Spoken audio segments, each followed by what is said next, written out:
Alhamdulillahi Rabbil Alamin. Wa bihi nasta'inu ala umuri dunya waddin. Wassalatu wassalamu ala ashrafil anbiya'i wal mursalin. Wa ala alihi wa sahbihi ajma'in. Amma ba'du. أشهد أن لا إله إلا الله وحده لا شريك له وأشهد أن محمدا عبده ورسوله لا نبي بعده. قال الله تعالى في كتابه الكريم: أعوذ بالله من الشيطان الرجيم. يا أيها الذين آمنوا اتقوا الله حق تقاته ولا تموتن إلا وأنتم مسلمون. صدق الله العظيم. فيا عباد الله أوصيكم ونفسي بتقوى الله فقد فاز المتقون. Ma'asyiral muslimin rahimakumullah. Pada Jumat siang hari ini kita berada di tanggal 18 bulan yang ketiga di tahun Hijriah 1444, yaitu bulan Rabiul Awal. Tidak ada amalan khusus di bulan Rabiul Awal. Tetapi di bulan ini sedikitnya ada 3 peristiwa bersejarah yang tanggalnya, kejadiannya sama meski tahunnya berbeda, yaitu kelahiran Nabi Muhammad SAW tanggal 12 Rabiul Awal tahun 570 Miladiah. Hijrahnya Nabi Muhammad juga tanggal 12 Rabiul Awal di tahun pertama Hijriah, dan wafatnya beliau juga di tanggal 12 Rabiul Awal tahun 13 Hijriah. Barangkali mungkin yang masih menjadi khilaf di kalangan para ulama adalah hijrahnya Nabi yang ditetapkan pada tanggal 1 Muharram.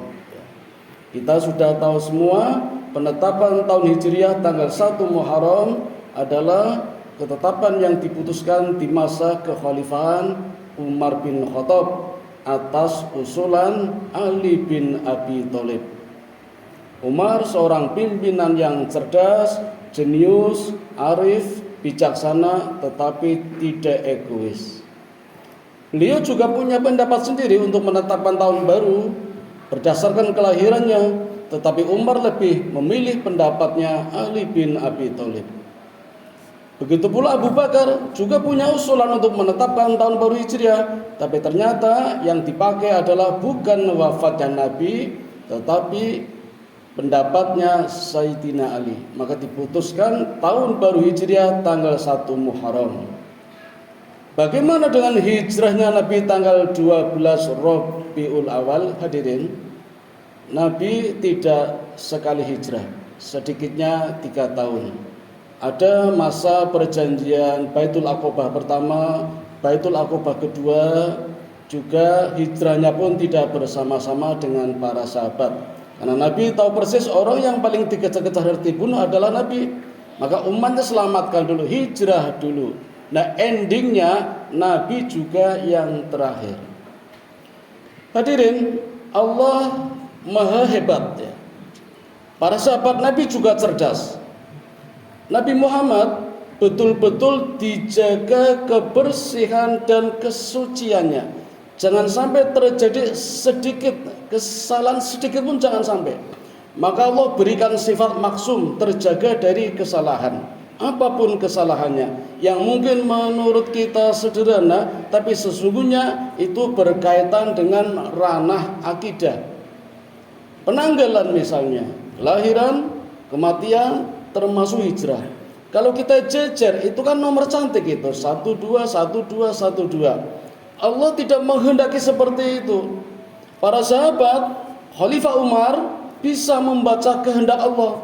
Maka untuk menghindari terjadinya pengkultuskan pendewaan terhadap tanggal-tanggal, meskipun tanggalnya cantik antara tanggal lahir, tanggal hijrah dan wafatnya, maka Umar menetapkan dengan para sahabat tahun baru Hijriah bukan 12 Rabiul Awal tetapi 1 Muharram. Sementara hijrahnya tanggal 12 Rabiul Awal. Itu rahasianya.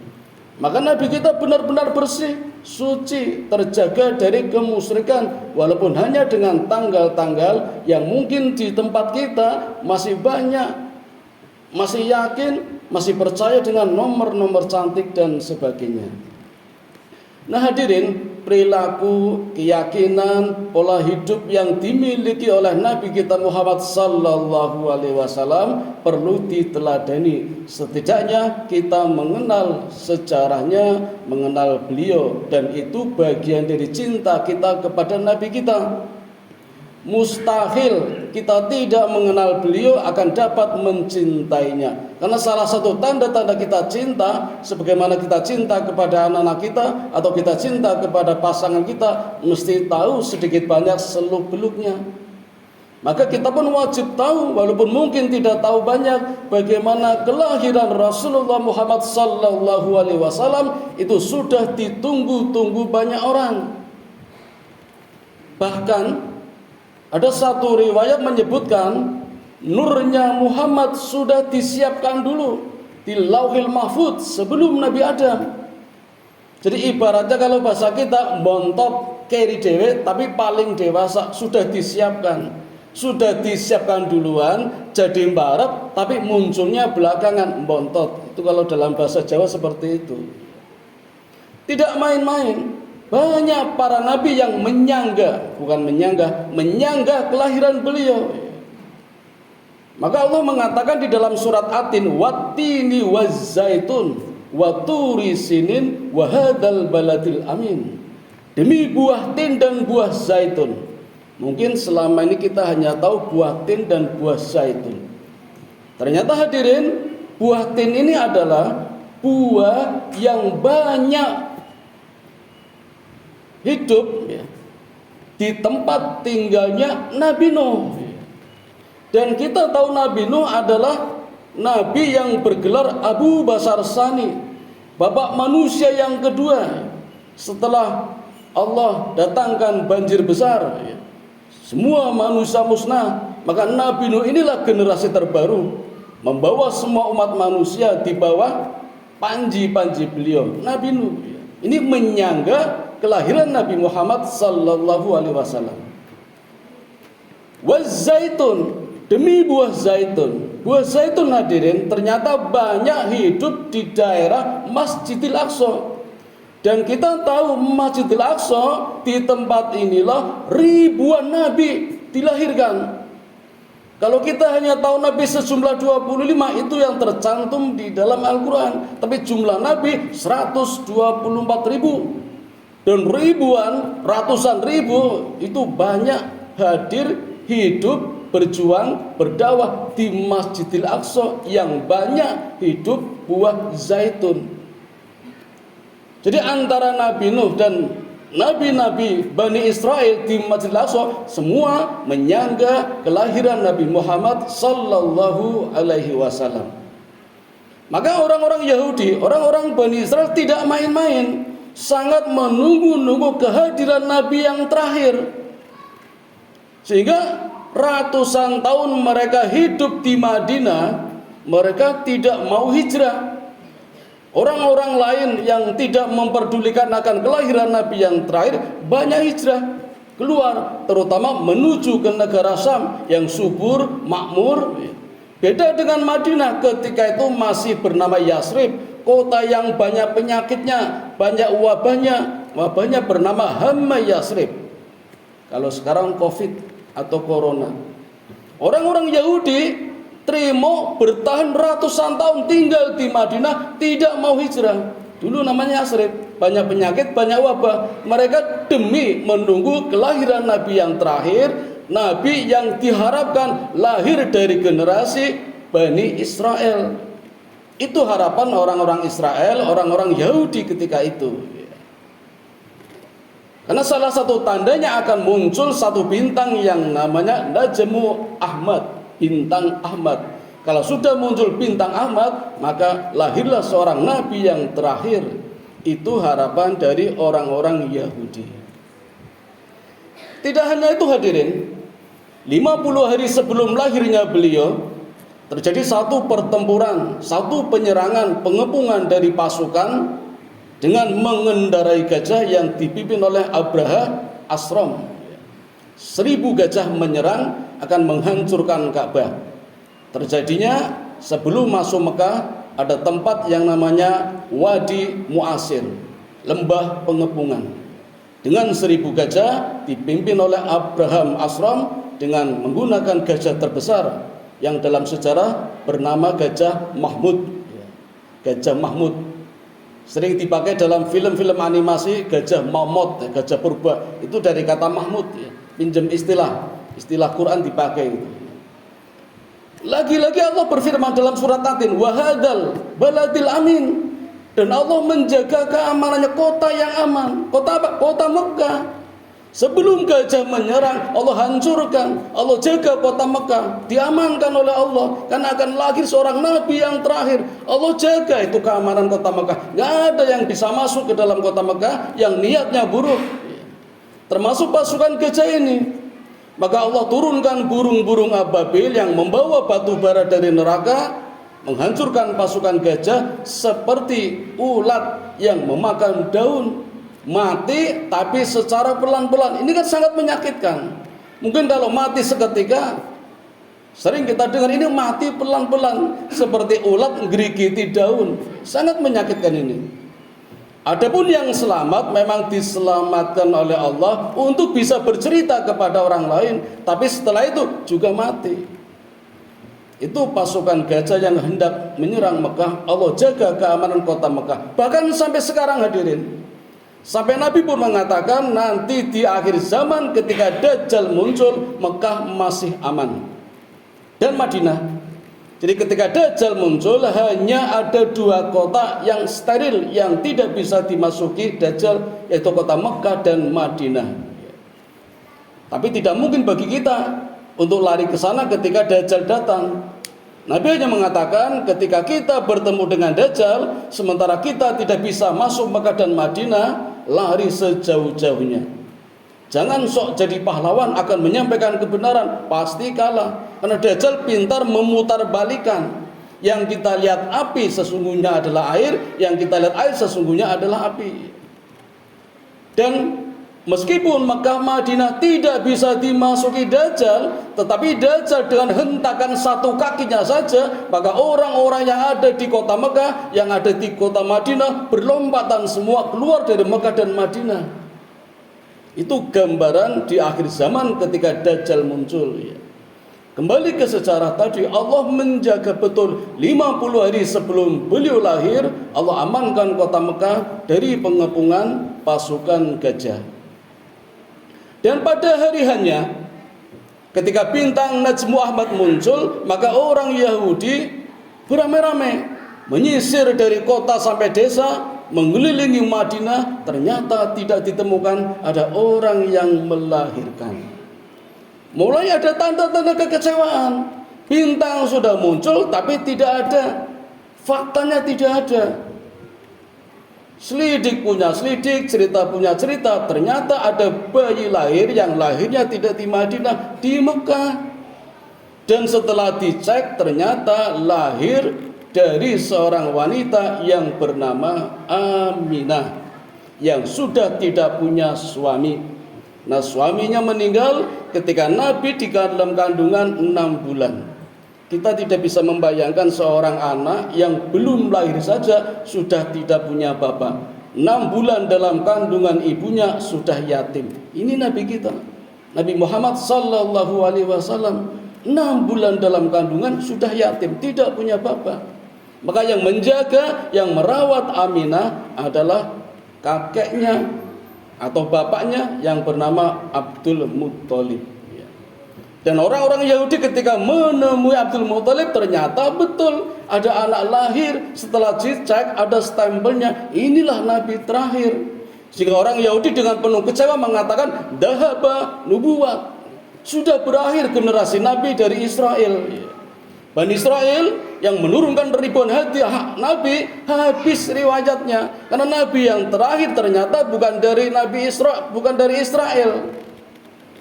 Dan mereka tidak terima lagi kalau melihat nasabnya, ternyata Nabi Muhammad nasabnya adalah Ismail, anak Nabi Ibrahim, bukan Ishak. Ismail itu anak dari Hajar. Hajar itu adalah budak Raja Mesir. Padahal sebenarnya bukan budak, anaknya Raja Mesir yang kalah berperang kemudian dijadikan budak, dihadiahkan oleh raja kepada Sarah istri Ibrahim pertama ketika dakwah ke Mesir dulu. Jadi sebenarnya bukan budak, tapi orang Israel tidak terima Nabi Muhammad anaknya budak. Maka sampai sekarang orang-orang Israel, orang-orang Yahudi tidak terima kalau Nabi Muhammad menjadi nabi terakhir. Maunya ya orang-orang Israel, orang Yahudi yang jadi nabi terakhir. Generasinya Nabi Ishak, anaknya istri pertama Ibrahim yang bernama Sarah. Maunya itu. Karena Ishak menurunkan nabi-nabi Israel dari Ais, dari Esau, dari Yakub. Dari Yakub ini yang menurunkan ribuan nabi dari kalangan Bani Israel. Sampai sekarang tidak terima, yaitu mereka. Tapi Allah menghendaki nabi yang terakhir dari Mekah. Dan di malam kelahirannya beliau, berhala yang berada di Mekah, di Ka'bah sejumlah 360 jatuh semua, berantakan. Itu tanda-tanda kelahiran Nabi, cukup dahsyat. Diiringi dengan berbagai peristiwa, Allah juga menyatakan di dalam surat Al-Fil, surat Quraisy, dan juga surat At-Tin, kelahiran beliau. Dan hadirin, ada tradisi kabilah sekelompok orang. Kalau tempat kita mungkin ada kampung pengemis, ada kampung pengamen, ada kampung pengrajin. Di sana juga ada kampung kabilah namanya, yang punya tradisi mencari nafkah dengan cara menyusui bayi yang baru lahir. Tradisi pula di Mekah, kalau habis melahirkan itu anaknya dibawa ke desa agar anaknya sehat, tidak terkontaminasi dengan polusi, dan cerdas. Itu tradisi Mekah seperti itu. Karena ternyata semua nabi yang lahir, menurut ahli sejarah, semua nabi lahir di perkotaan, dan kota identik dengan polusi ketika itu. Mungkin sekarang juga. Maka untuk menyelamatkan kejernihan pikirannya, kecerdasannya, kesehatannya, dibawa ke desa. Dan tradisi orang desa ketika itu juga menyambut kelahiran bayi untuk disusuinya. Tentu saja kabilah ini adalah kabilah yang punya ibu yang juga punya anak. Karena kalau tidak punya anak tidak mungkin bisa menyusui. Maka kabilah yang datang menjemput bayi bernama Muhammad ini dari berbagai suku datang ingin memberikan susunya, tradisi mereka. Sampai di rumah Abdul Muthalib kecewa. Karena ternyata Muhammad ini anaknya orang miskin, yatim, tidak punya bapak. Sehingga orang-orang yang datang hendak menyusui, mencari nafkah dengan cara menyusui, kembali lagi mereka datang dari jauh, kembali lagi tidak membawa, tidak ada yang mau membawa bayi Muhammad ini karena miskin, yatim lagi itu.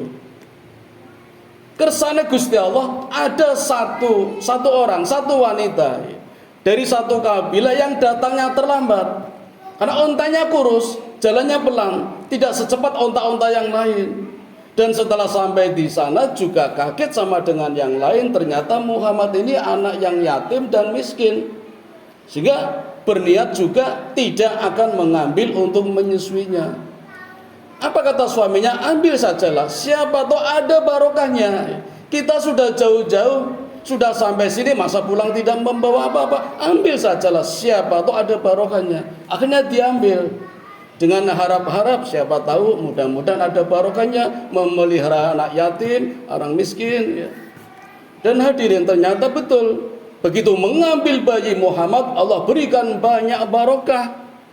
Di antaranya di sepanjang perjalanan pulang, Allah melindungi dengan awan yang tenang, yang sejuk, yang rindang. Beda dengan kafilah tadi yang enggan menolak, yang enggan membawa Nabi untuk disusuinya, mereka justru kepanasan. Dan luar biasanya lagi, justru ontanya Halimah Sa'diyah namanya. Halimah Sa'diyah, ontanya kurus, tetapi ketika pulang justru sudah sampai duluan. Menyelip onta-onta yang tadi pulang duluan, yang gemuk-gemuk tapi tidak mau menerima bayi Muhammad. Ini masih bayi saja menunjukkan keberkahannya, luar biasa ini. Kemudian secara singkat saja, dari di masa kecil, usia 2 tahun, usia 6 tahun, mungkin berbeda dengan kita ketika kita masih kecil. Banyak orang suka dengan beliau. Di samping ketampanan wajahnya, perilakunya sudah mulai menunjukkan perilaku yang bersih, murni, suci, jujur. Beliau juga sering diajak bepergian, terutama ke negeri Syam, diajak berdagang. Tetapi tidak masuk pasar, menunggu di luar. Dan ketika berada di luar pasar, inilah banyak orang yang tertarik dan menitipkan barang. 6 tahun Nabi sudah menjadi tukang parkir, sudah bertugas menerima titipan barang, dan siapapun yang menitipkan amanah barangnya tidak ada yang berkurang. Maka orang simpatik semua ini. Mungkin juga tradisi seperti tempat kita. Ketika datang musim kawin, banyak orang mengadakan resepsi. Dan Nabi juga diajak, tapi selalu menolak, tidak ingin, tidak ikut, dan terima di luar. Sehingga sama saja, hanya menerima titipan-titipan saja. Mereka menitipkan ontanya, menitipkan kudanya, luar biasa. Dan semuanya amanah.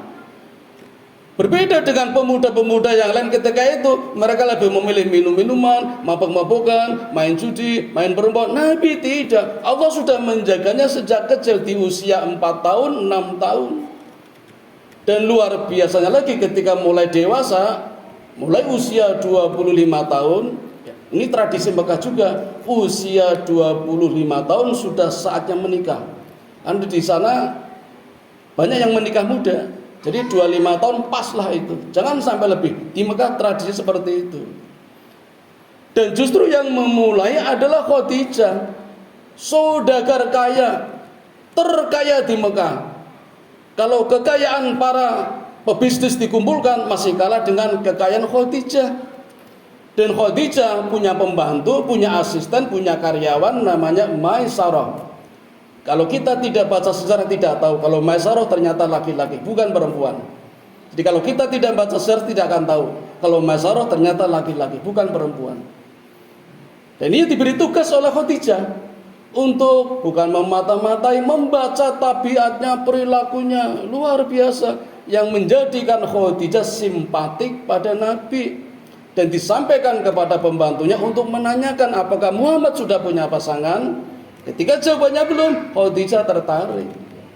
Maka dilamar lewat pembantunya tadi, ya Muhammad, apakah bersedia menjadi suaminya Khadijah? Nabi tidak serta-merta menjawab.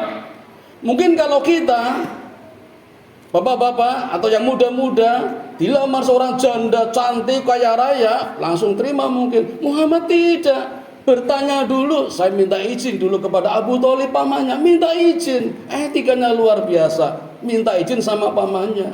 Ketika pamannya menyetujui, baru menerima tawaran untuk menikah dengan Khadijah. Yang sebelumnya Nabi juga sebenarnya pernah tertarik dengan seorang wanita yang bernama Ummu Hani, anaknya Abu Bakar. Tapi ketika melamar, Abu Bakar tidak menerima karena Ummu Hani sudah punya pasangan. Tapi Nabi tetap menyimpannya. Allah menghendaki tidak diterima. Allah pilihkan yang terbaik adalah Khadijah. Nah nanti hadirin, di peristiwa Fathul Mekah, Nabi juga sempat mendatangi Ummu Hani lagi, menanyakan lagi apakah masih bersedia. Ternyata juga tidak. Karena Abu Bakar, bapaknya Ummu Hani, juga merasa khawatir kalau nanti akan menghalangi dakwah beliau.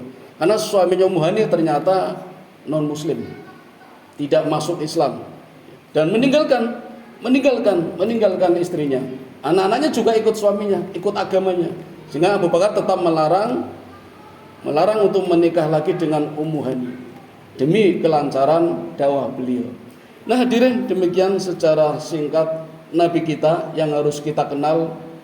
Tidak sebagaimana kita banyak mengenal idola kita, tentu idola ini lebih harus diidolakan karena memberikan jaminan kepada kita.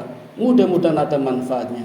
Wa qur rabbirfir warham wa anta khairur rahimin.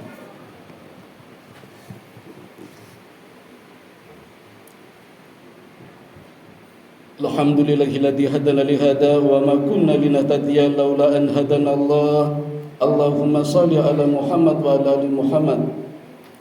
Asyhadu an la ilaha illallah wahdahu la syarikalah wa asyhadu anna Muhammadan abduhu wa rasuluhu la ba'da. Ayyuhal muslimun ittaqullaha haqqa tuqatih wa la tamutunna illa wa antum muslimun. Hadirin yang dirahmati Allah, ketika banyak istighfar kita panjatkan, dosa kita mungkin tidak terampuni atau belum diampuni, atau banyak doa kita yang tidak dikabulkan. Rasul mengatakan, perbanyaklah sholawat. Dengan sholawatku, kata Nabi, Allah akan memudahkan dosa yang tadinya tidak dimaafkan, Allah ampuni. Doa yang tadinya tidak dikabulkan, Allah kabulkan lewat sholawatnya Nabi Muhammad Sallallahu Alaihi Wasallam. Sebegitunya Nabi kita cinta kepada kita. Mengapa kita tidak cinta kepada Nabi kita? Mulailah kita cinta kepada Nabi kita melalui pelajaran-pelajaran yang kita dapatkan dari sejarah beliau. Dan banyak-banyak berdoa. Marilah kita berdoa bersama-sama, mudah-mudahan kita mendapatkan syafaatnya. Amin ya rabbal alamin. A'udzu billahi minasyaitonir rajim. Bismillahirrahmanirrahim. Innallaha wa malaikatahu yusholluna 'alan nabi. Ya ayyuhalladzina amanu shallu 'alaihi wa sallimu taslima. Allahumma shalli ala Muhammad wa ala ali Muhammad kama shallaita ala Ibrahim wa ala ali Ibrahim wa barik ala Muhammad wa ala ali Muhammad kama barakta ala Ibrahim wa ala ali Ibrahim innaka Hamidum Majid. Allahumma ighfir lil muslimina wal muslimat wal mu'minina wal mu'minat al ahya'i minhum wal amwat innaka sami'un qaribun mujibud da'wat wa qadiyal hajat wa qatihus syahwat. Allahumma inni as'aluka ilman nafi'a wa rizqan thayyiba wa amalan mutaqabbala. Allahumma inni as'aluka al-huda wa at-tuqa wal afafa wal ghina. Allahumma ij'alni syakura waj'alni sabura waj'alni fi 'ainin saghira wa fi a'yunin nasi kabira. Rabbana dhalamna anfusana wa illam taghfir lana wa tarhamna lanakunanna minal khasirin. Rabbana atina fid dunya hasanah wa fil akhirati hasanah wa qina adzabannar. Wa sallallahu ala sayyidina Muhammadin wa ala alihi wa sahbihi ajmain. Subhana rabbika rabbil izzati amma yasifun wa salamun alal mursalin walhamdulillahi rabbil alamin. Waladzikrullahi akbar. Aqimis shalah.